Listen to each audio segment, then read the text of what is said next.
What's up, guys? Mother Reaver here with another Raid Shadow Legends video, and today we are back in Hydra looking at the newest version of the best Hydra comp out there. That is, of course, the double Umeko and now double Corpulent team. This was my record-setting run that I just did last night. You can see 35.4 billion or so. That beat the previous record by about 1 billion damage. You can see our Corpulents in there doing all of the work, or at least the majority of it. We've got 13 out of one and 12.8 out of the other. And then the Umekos over there, which would be due to Hex damage, are credited with about 4 billion apiece. And then Brogni, of course, being the powerhouse behind all of it. So we're going to take a look at this comp. We'll go through the ins and outs, all of the little things that I've figured out or learned or noticed as I was building this comp. Full disclosure, this is my record. However, it lasted all of about 12 hours. Just this morning, it was beaten by the great Victor Tez, of course, who just put up 39 billion as a monster score. So we've got another week to wait before Hydra resets before we can give it another go. So we'll make some tweaks going down the road and all that sort of fun stuff. But let's get into it. I'll show you the builds, the masteries. I'll even show there's actually a calculator now. It's not finished, and by no means was it ever publicly announced. However, I found it. I came across it, and I'll show you what that is. And then we will look at the run itself. I'll super fast forward in order to go through it. So let's get into it. Let's first start out with the champions themselves.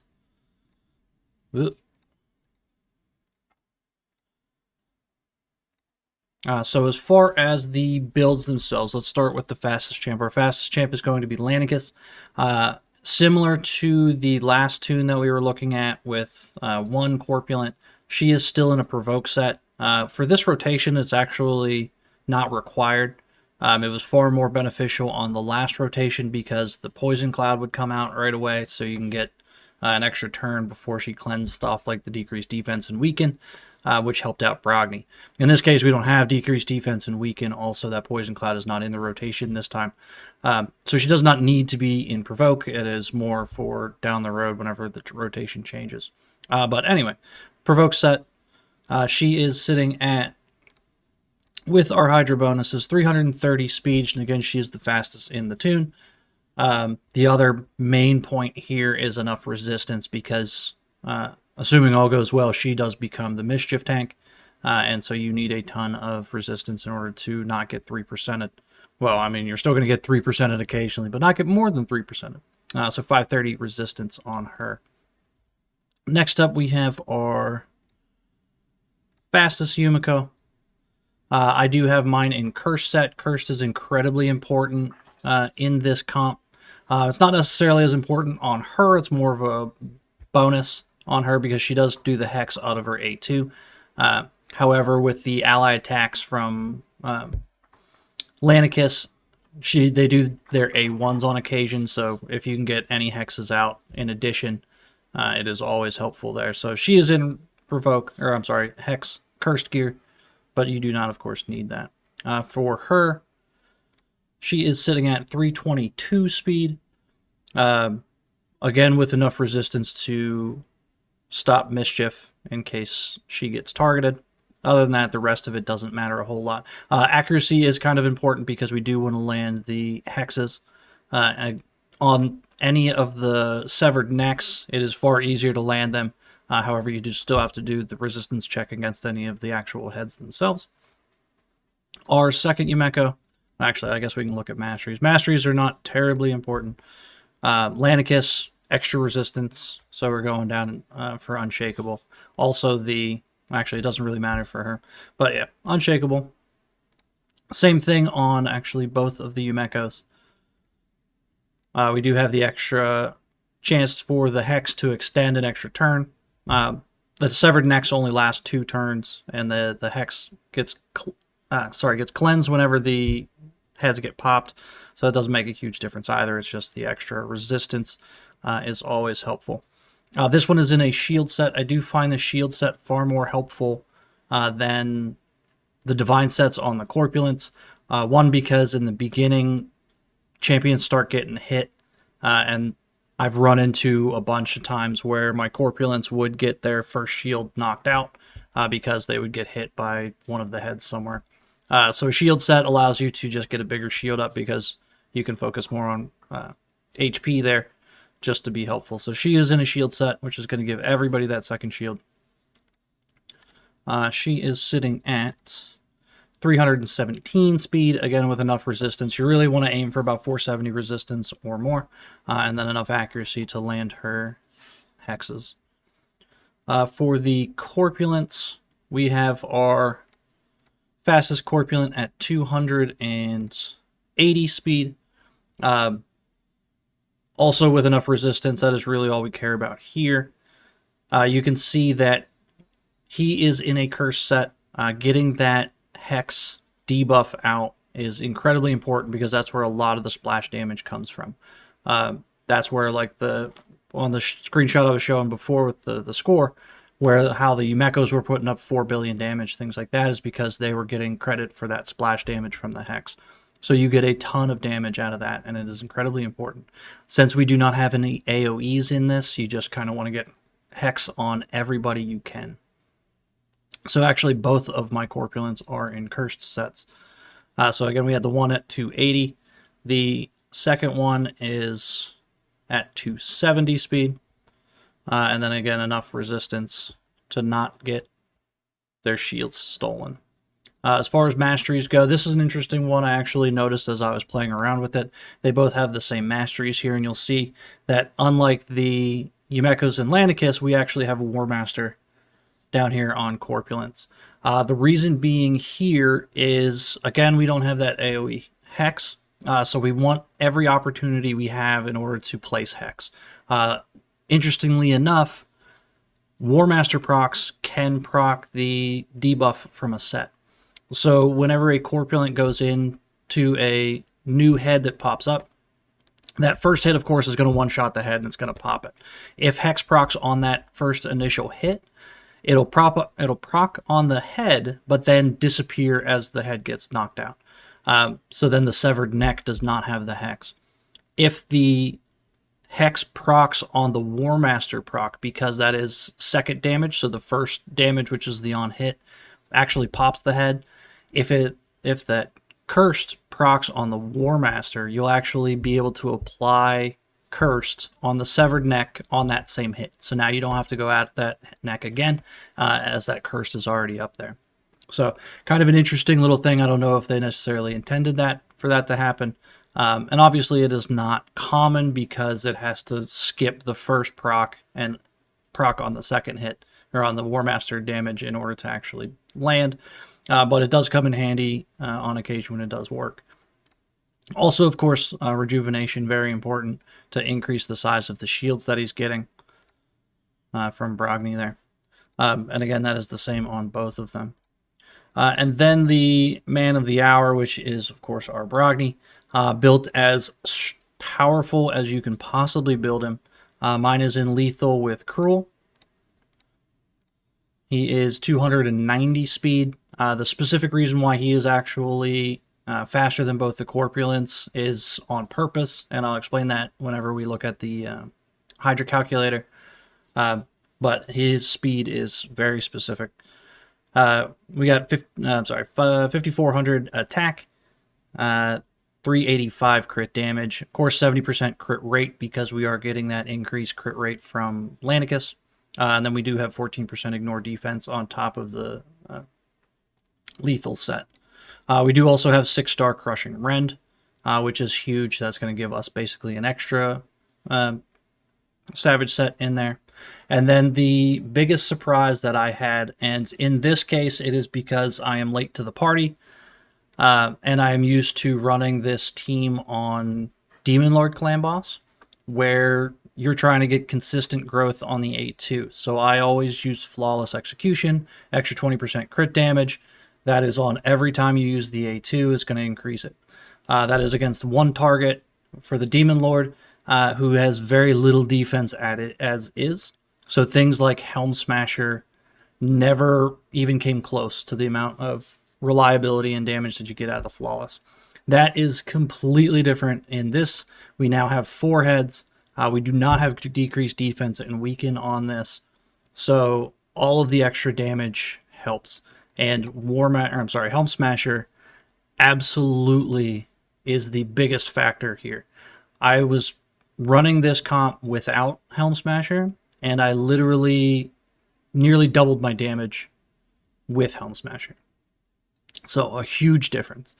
So absolutely use Helm Smasher on your Brognies. This applies to any of the Infinity comps for Hydra, not just this one, especially if you do not have a 6-star Awakened Underpiece Brogni with Crushing Rend on it. So that is one thing I learned through my trials and tribulations trying to get this team to work, is use Helm Smasher. It is a huge difference.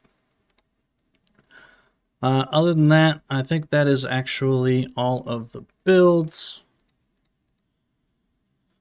Let's go through the presets.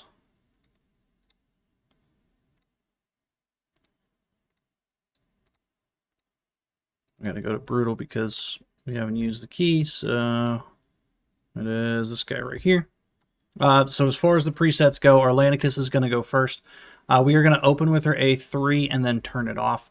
In this case, we do need that extra turn to proc, so we absolutely want that extra turn. If you start it and she does not take the extra turn, just free regroup and try it again until you get that extra turn, because you do need to get that buff extension for everybody so that you have some leeway if anything happens further into the run. But other than that, we're going to turn that off and we're going to prioritize the A2. Our fastest Yumeko here, we are going to open with the A2, so we're going to delay the reset just on her, but then prioritize the reset and then the Hex ability as the second. And then the slower Yumeko, we are not delaying, so we are opening with the A3 and then using the A2 as second. Cadavers, all they're doing is A1s the entire time. And then Brogni, of course, we are opening with the A3 for the block debuffs.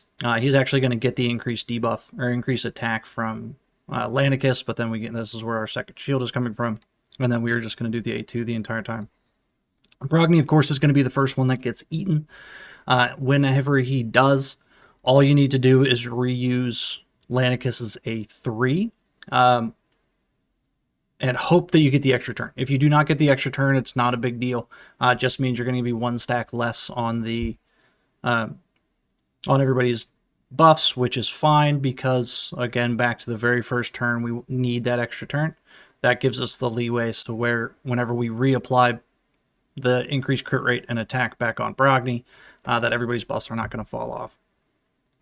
So reapply that whenever he gets eaten. Depending on the strength of your Brogni, that should be the only time that anybody gets eaten, is just the once and done. And you don't have to worry about it after that. Those are the presets. Now I will show you the calculator. Now the calculator, let me get it pulled up here.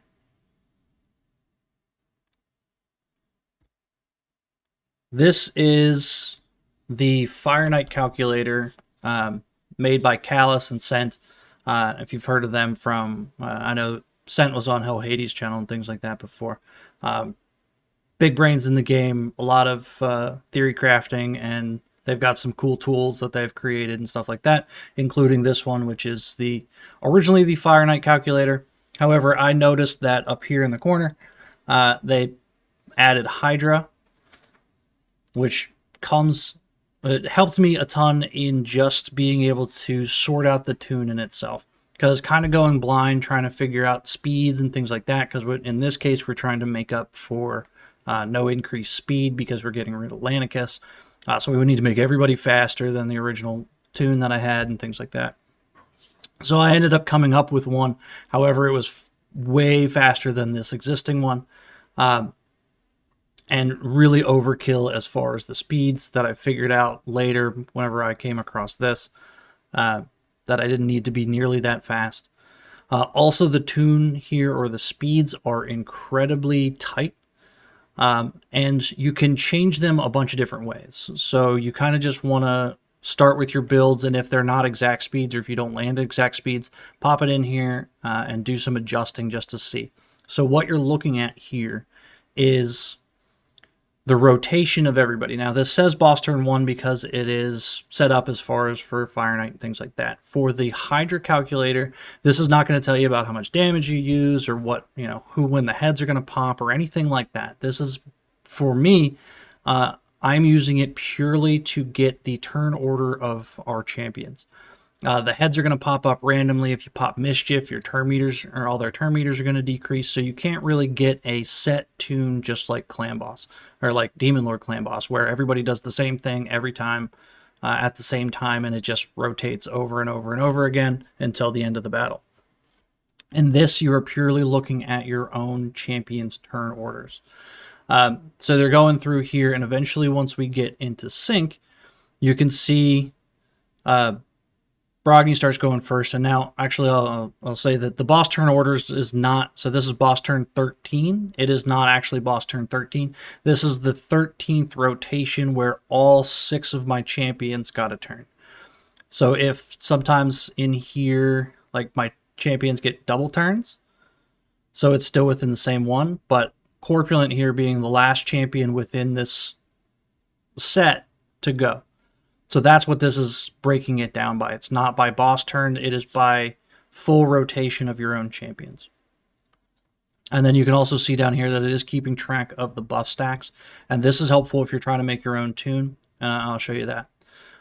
But why the changes that I made, and like I said earlier, as far as Brogni not needing to be the slowest, you would think you'd want to build him the slowest because that is how you're going to get the most damage into him, things like that.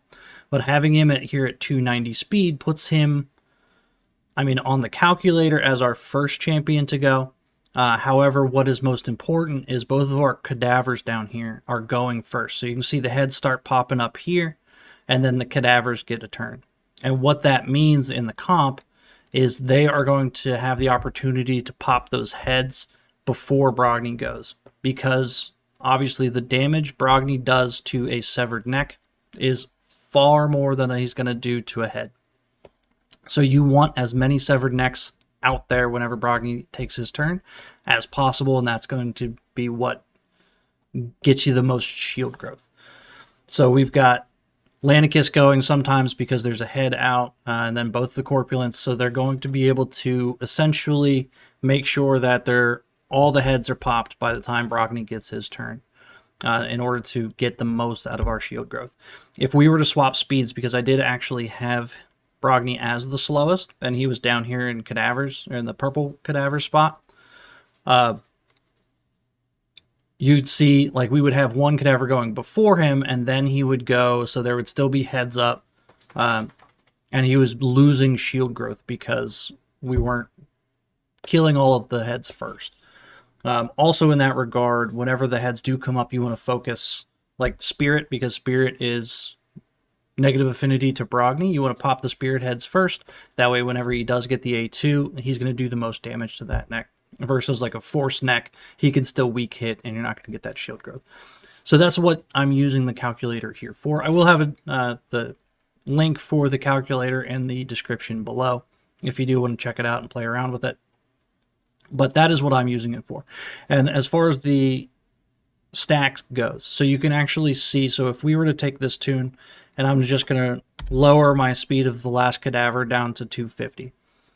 You can see that now everybody's got 3 and 4 stacks of buffs, but Cadaver now jumped to 6, and as we scroll down here, there's 7, there's 8. So this slow Cadaver is now gaining stacks, and what that means is he is no longer going on a 1-to-1 ratio with the rest of the team, so you're missing attacks on his chance. He is not attacking with everybody else.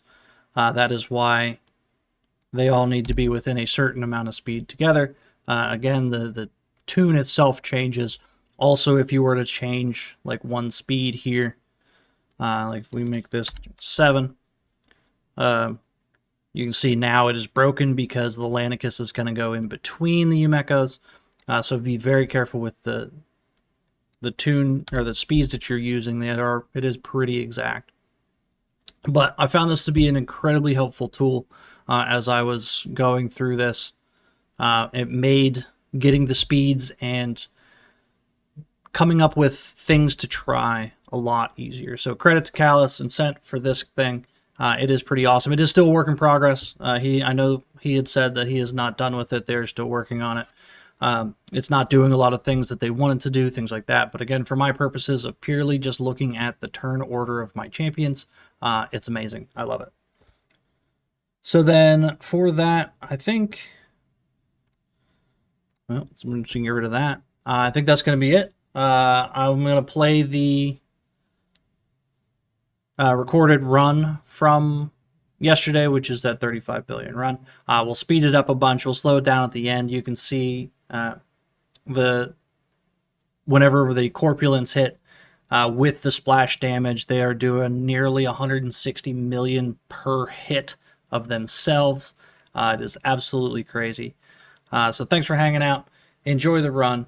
Leave me some comments, like, subscribe, all that sort of good stuff. We'll catch you in the next one, guys. Later.